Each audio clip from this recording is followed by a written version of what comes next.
Yeah, I am so sorry that I am so late. And the reason why I'm late, actually, I took all my notes for Real Housewives in New Jersey the day it came out.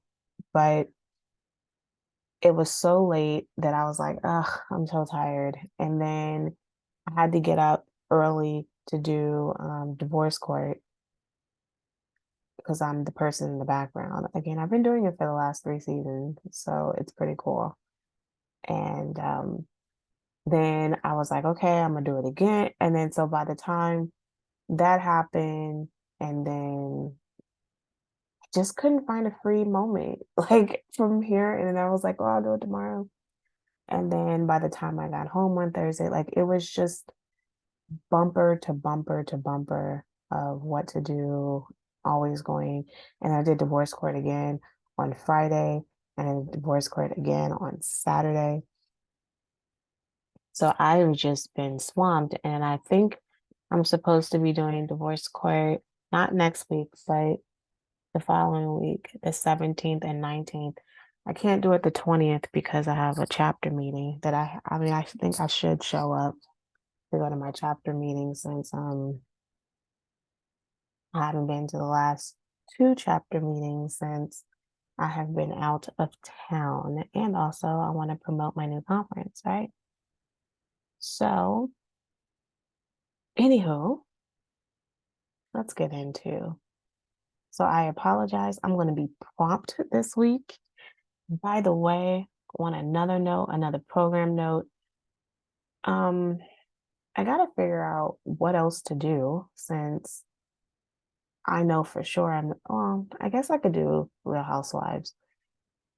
I don't know. Well, I guess I could do Real Housewives of Atlanta. Um, so I could do that today. And then need to do, I do want to do Bell Collective. I think Bell Collective is insanely interesting. And the preview that I've seen of Bell Collective, I have thoughts. I I'm gonna start doing Love and Marriage Huntsville next season. I don't want to do it this season. I do not like Love and Marriage DC. I have tried watching it multiple times and I just don't care. It's not I mean, this season was better than last season, true, but that's not saying much. So,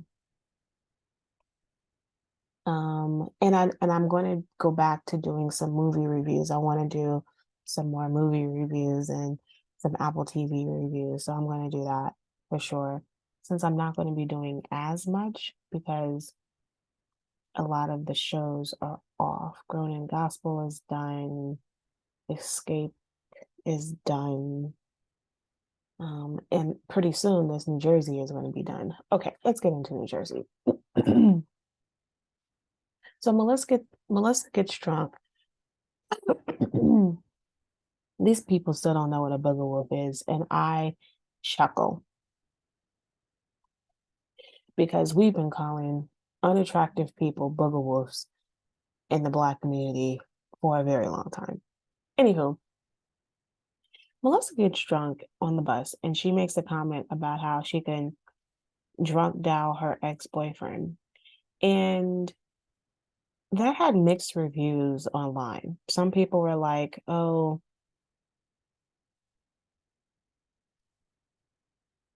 some people were thinking that she talks too much. I actually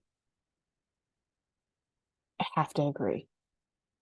I feel like um I don't know how to feel because I don't have an ex-boyfriend's telephone number to call. I think it's wildly inappropriate. And I don't know if I would say something like that on national TV, especially since there's consistently been rumors of you cheating. By the way, another thing by the way, I struggle. with um, stuff like this because for me, Melissa, and she's not the only one, but she's considerable, right? That I struggle, sorry, because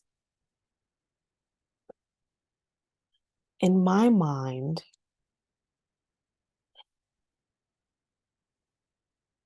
how can I say this?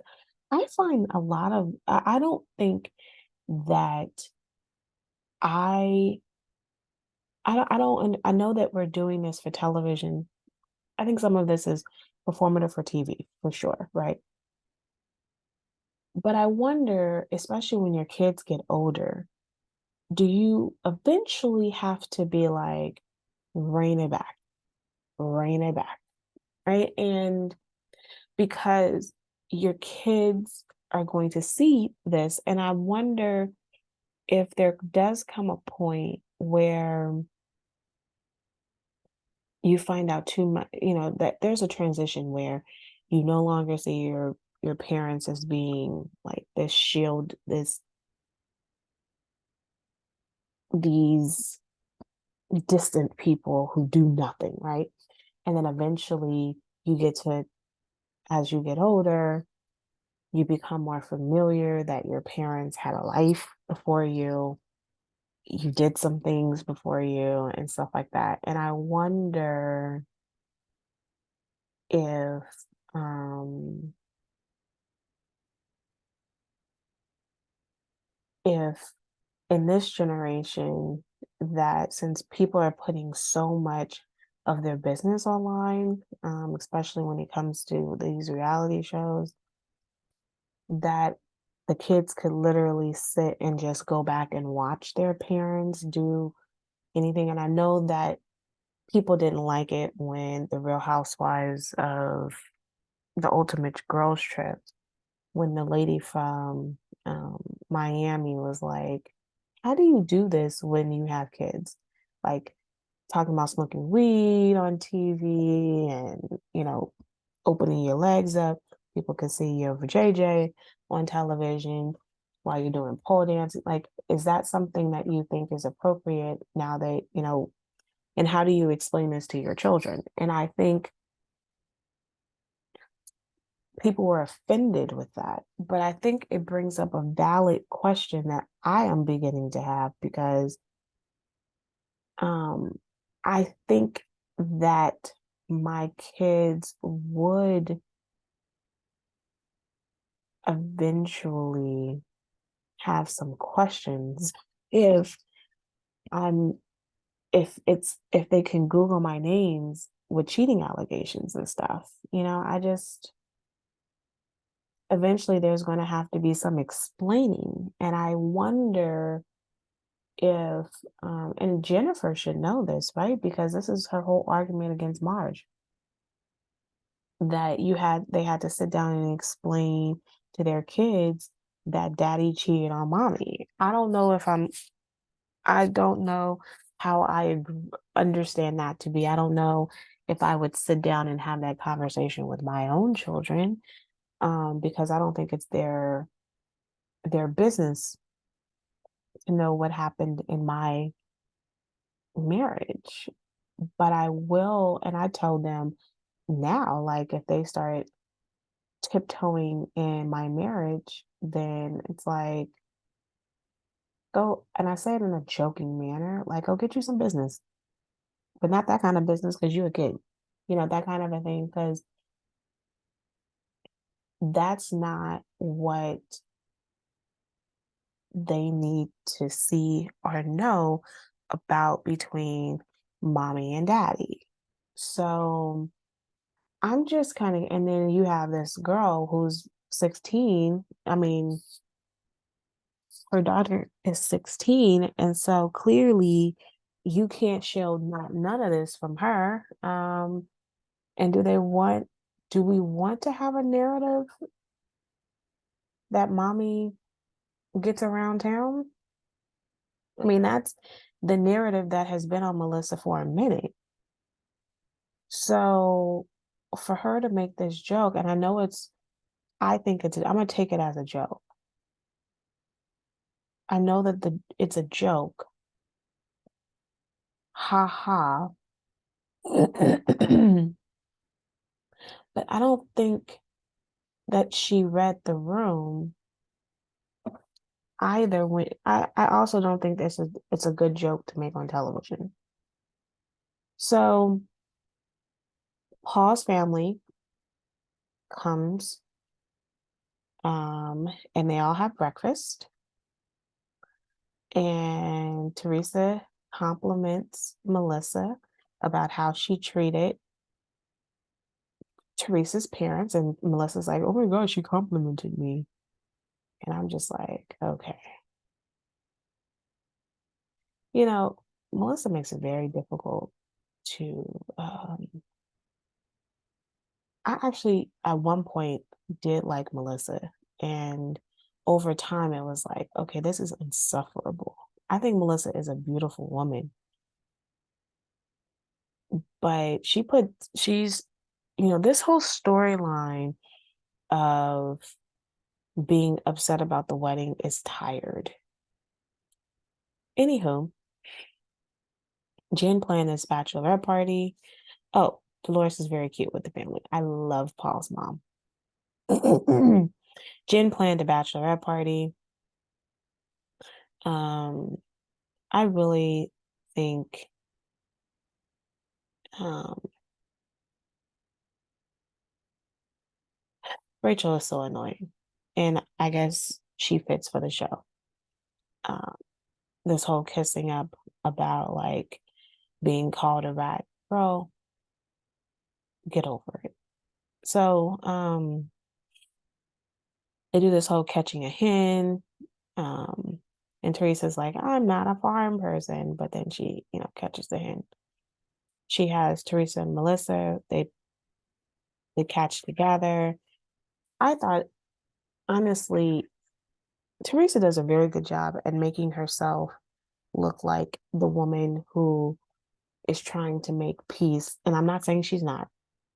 And especially this season, because every time they complain about something, she does something to kind of be like, okay, let's find a way to move forward. So, and then Melissa and her husband say no, and then it makes them look like even more of a jerk because they're still complaining about it, even though they say no. And then, especially when it comes to like inviting, okay, so let's paint Teresa's life. And so I found it really depressing that she felt that she had to explain to them that do not paint anything about me being in jail. I To me it spoke volumes of how she felt about these people, about how she felt if not one, at least a few of these people would absolutely may take a jab by having her behind bars. And I really think that she was gearing this towards Margaret and Melissa,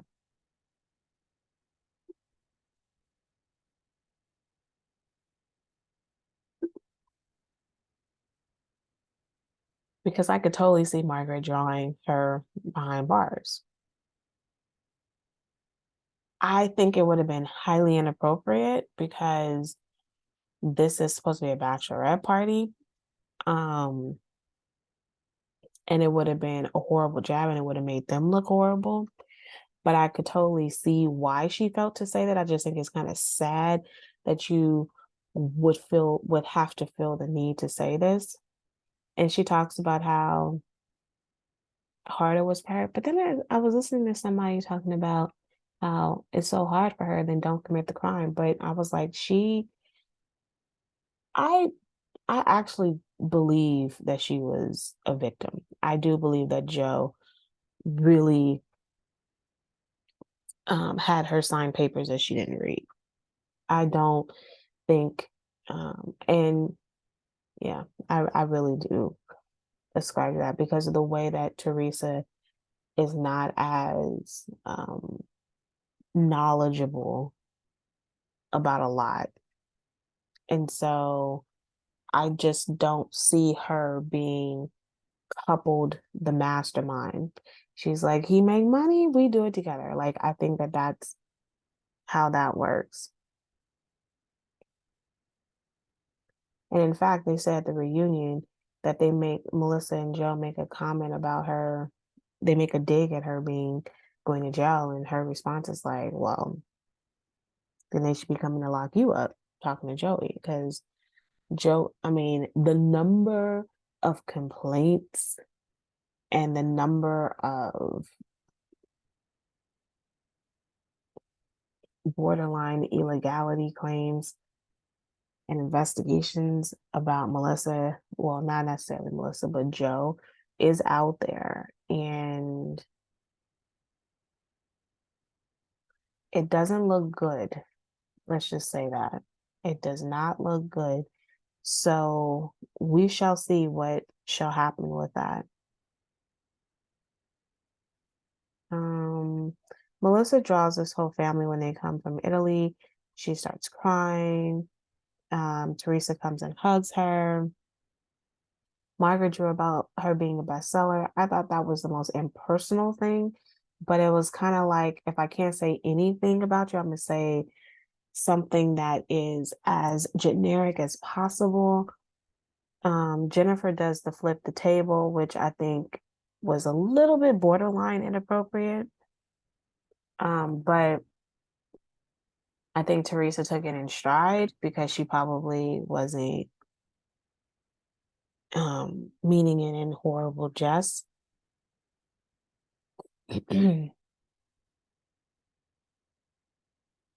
Teresa stands up, thanks everybody for whatever, for doing all this. And then she's like, I really can't think of why I don't want anyone to not be in the wedding. And then brings up her son being in the wedding. Now, and then Melissa gets offended and she doesn't want to be used as props. Okay. So she invited Melissa in the wedding. Oh no, I don't want to be in the wedding. Because now I just seem like an afterthought. You get upset that you're not invited as a bridesmaid. Then she invites you as a bridesmaid. Not that way. Then you invite Melissa's parents. Oh, it's too late. You have Joe in the wedding. Oh, it's an afterthought. You have the daughters now in the wedding. Ugh, no. But anybody who says that they're in the wedding, it's this rude comment about you're in the wedding. So I'm like, you can't have it both ways. You can't be upset that they invited somebody in the wedding. And then the fact that she came after Jen, you're invited only because, and Dolores, you're only invited because of X, Y, and Z. And it's like, okay. And they're like, okay. They want them to be upset. I guess my mood is it the fact that Melissa wants them to have also told her no? Like, is that what's going on? You're upset that they said yes, even if it was the last minute. She invited you before them and you told them no. Like, what do we want here? Are we like, I don't understand. What is the end game? What is the goal? Because I need to figure out what do we want? Because at this point, I'm confused. Tell me what you want so we can make it happen. Because at this point, I'm like,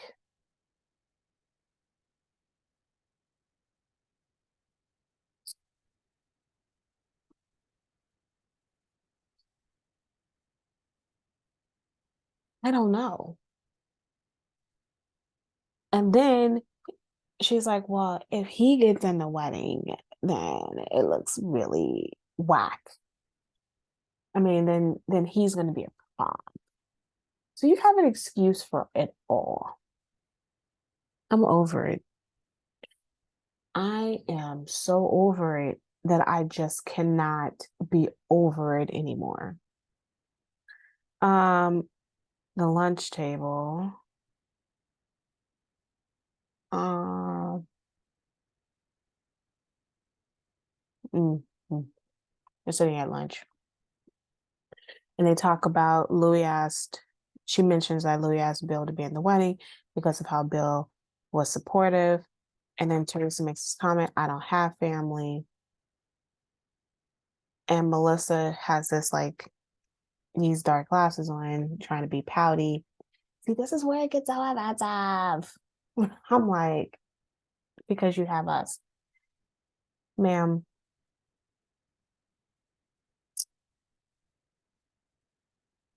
You don't really act like family.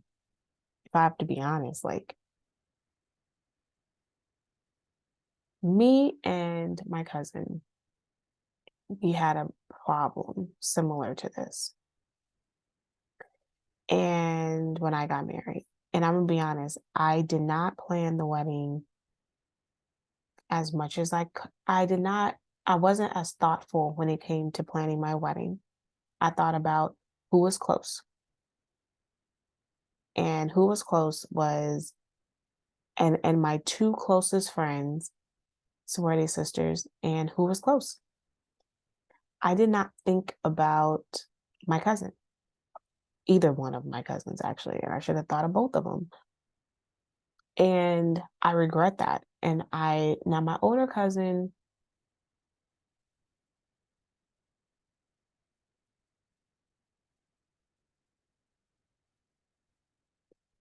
she wasn't really phased. Part of it was like, she's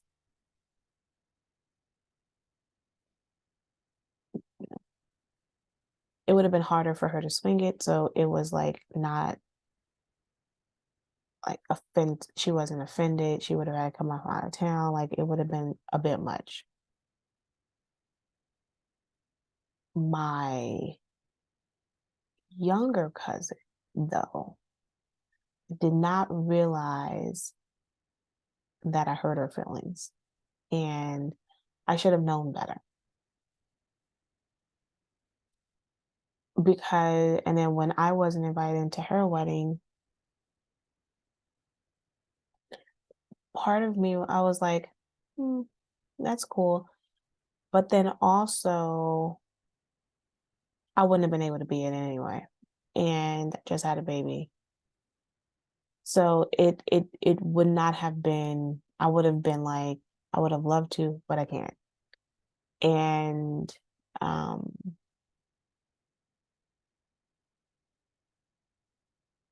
but it led to years later we had a whole conversation about this. And I did not realize how much I hurt her feelings. Then it was like I did not realize that um I was trying to, she didn't have a child then, but I was trying to explain to her that this was my first baby and my baby was not even a month old, and I would have had to your way and it was a no child can come, and I struggled with trying to nurse, and I was just thankful that my daughter was latching.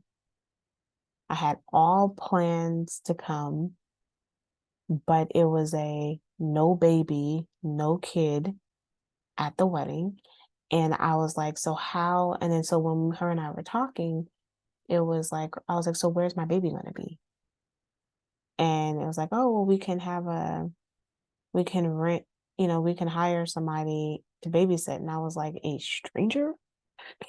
Like, my husband was like, no. And so then I would have had to leave even though I would have had to leave at least for 2 days as with a 1 month old, leave my daughter away and I'm nursing, and it would have interfered with my milk. I mean, I would have been able to pump, but who knows if she would have been able to, like, that's enough time for her to be weaned off of me. Like, I mean, it took her a day to, and for both of my kids, it took them like a weekend and they were done with me. So I could not envision how I could have gone to the wedding. And I mean, this was years later and she was still upset. And I was just like, yeah, but how could I have gone? Like what I don't what I would have done differently is she would have been at my wedding, but what I would have done, but also only planned the wedding in 3 months. But what I would have done differently beyond that is I would I still would not have gone to the wedding. Now, if my daughter was a year old, I would have gone. Um, but I could not have gone at that time. Would I have, if my son was 1 month old, I still would not have gone. I was like, now, would you have wanted me to fly and been there, like, and be outside of the wedding? Sure. But then how would this have worked? Because would you talk about me like coming to the wedding? I flew out here and I caused a big problem by saying, like, I'm not leaving my child. Like, it would not have worked for me. She understood much, but she still was like, she still didn't get it. And I think that, um, even now that she has a son, it, it, it still didn't register for her. And then also I was absolutely having postpartum. So it just, so when I think that people don't give grace for people who plan weddings. And I know for me, I absolutely give a lot of grace, because number one, I don't really like being in weddings. I'm not a big wedding person anyway. Uh, but I really don't like attending weddings. I don't like going, I'm not a big thing. So I would send you a gift. And then she didn't even want like, so my thing is I don't know what people expect of me. And so I like to give people grace, but what I don't understand is the level of complaint that's taking place. Like people are like, well, this is her second wedding. Yeah, but your first wedding, she didn't have much. The second wedding, she can splurge as much. She ain't having any more kids. He's not having any more kids. So they can kind of live up this wedding to be as big and audacious as possible because they have the money now to do it. And why not? Um, so the level of layers of complaining that you see about this, like, oh, it's your second wedding, like it shouldn't even matter, versus also like this level of like, I'm going to be insulted by every little thing she does when there's so much on a plate. And I think that people forget that weddings are beyond stressful and it could be a bit much. So I don't know. This is why I'm not understanding Melissa and the cast point in piling on Teresa about about this wedding, the wedding planning. Danielle cries at the table about her family, and I think that there's more to the story. I really like Danielle and her husband. Um, clearly she's triggered by Melissa and Teresa, and I get it. They end up all jumping in the dirt. Um, Dolores is so funny. She's like, I've done worse. And so she jumps in, right? Jen rubs it all in her face. She's like, they're like, what are you doing? She goes, supposed to be having great principles for the for your skin. I'm like, okay, Jen, dirt on the face. That's a bit much, but I thought it was funny. I like her. She is comedy relief. She's Marge's friend, and she is the best. Melissa and Teresa jumps in together. It's just nice that they kind of had this little bonding moment. Um, Marge goes outside. She's talking to Joe, showing him the castle. Tell him that, yep, Bill's in the wedding. So then, of course, Joe's going to spill the beans to Joe. Um, and I will, like I said, it's Teresa's fairy tale wedding. So why not? The first wedding, we saw the pictures. Anywho, so they had this whiskey tasting dinner, which I would have not done well because I don't like whiskey, but I would have tried it. Um, and eventually there's dinner there. Melissa talks about, being emotional. Again, I just cut off. Jen is completely tipsy, for sure. Um, Danielle and Marge, Rachel get into it again. It's interesting because if you heard on the sideline, Melissa's like, the real problem is Jen and Teresa because there's the one who said it. But nobody's getting on Jen and Teresa. But Marge and keeps hounding Danielle. Danielle's sitting over here like, I got this secret to tell. Now this is going to be an uproar. But she's like, I keep holding this secret. So Jen's like, let me not look at her. Is she going to tell my secret? Um, the whole dinner ends with Margaret telling her, you're going to always have problems in your family if you can't forgive and forget. And I was just like, oh my God, this is not going to end well. And everyone's like, oh, so Danielle's like just crying. She just stops talking. I like Danielle. I don't think that Danielle necessarily fits in enough on this show. I think Rachel fits in more with this group of people. And I don't like Rachel for sure. And I really don't like Rachel that's coming up next episode about this whole conversation about adopting the son. I think there is not one time that she utters that I'm doing this for him because he wants it. It is, and he's almost 18 years old. So he can pontificate his needs, right? He can say his needs and his wants.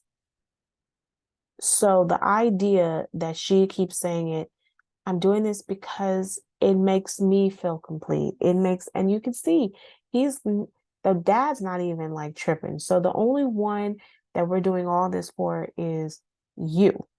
And that is not how anyone should be viewing an adoption, especially when you're terminating a parent's rights. But I'll talk about that next episode. Let's finish this boring episode. I'm giving you a lot for a not much episode. Guys' night plus Lexi. Um, I love how Lexi is getting a divorce and she's staying in the back house. So Joe is doing this whole Frank has his business, I guess, with weed. And so Joe is doing this whole weed gummies. I am going to love the next episode with Dolores and Frank because Dolores is like, what you crying for? Our relationship not going to be the same.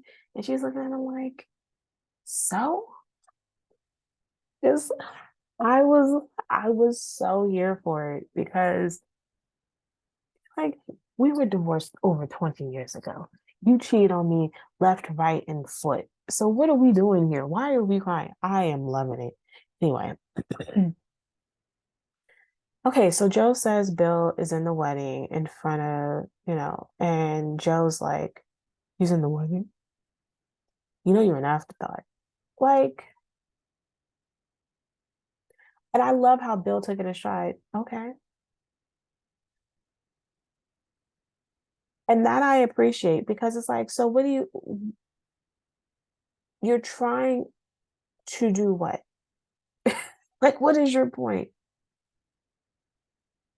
And because at the end of the day, you're mad. You are angry that you're not in the wedding. And what's so fascinating about this is Jen in the after show makes a comment like, you called him scum and dirt and all of these other names. Why would he want you in this? Why would he want you in the wedding? All good points. Frank is a weed head. And I have never, even before COVID, liked the idea of a puff and pass.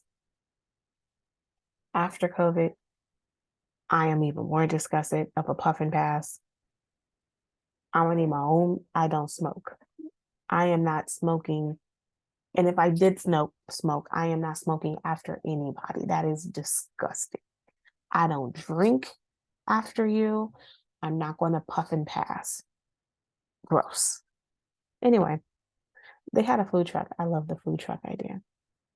Joe, I'm like, he never got high, but they clearly was trying to get him high by blowing weed in his face. So he's like eating up a bunch of stuff, but he's upset and it's pathetic. And I'm wondering if he's upset. Like, what are you really upset about? Are you upset about not being in the wedding?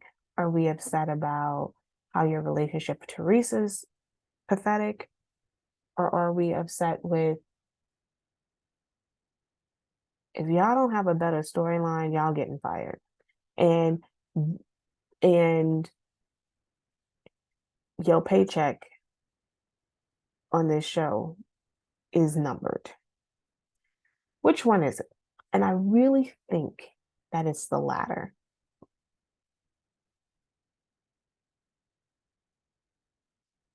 He brings up about the kids again, and it's the thing.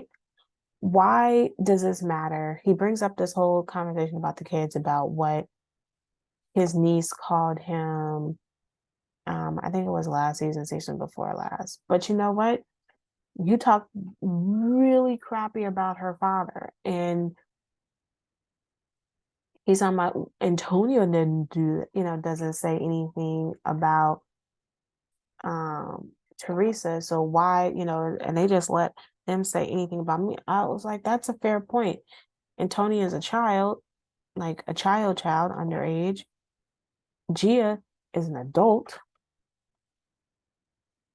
And I mean, I know that we're looking at these as children, but but Gia is an adult. She's over the age of 18. She's in her 20s.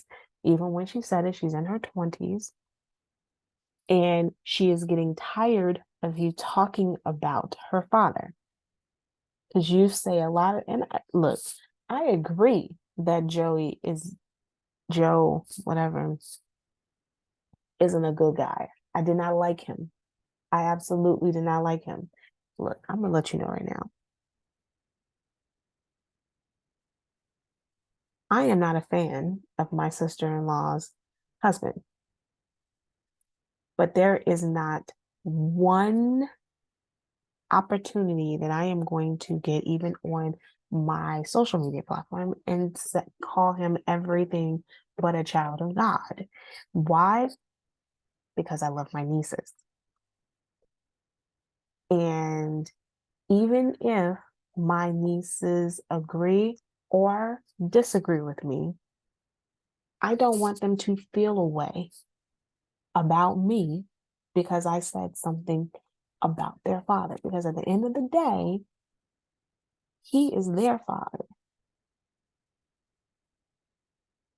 Whatever he is, he's still their dad. And I think that you have to deal with the consequences.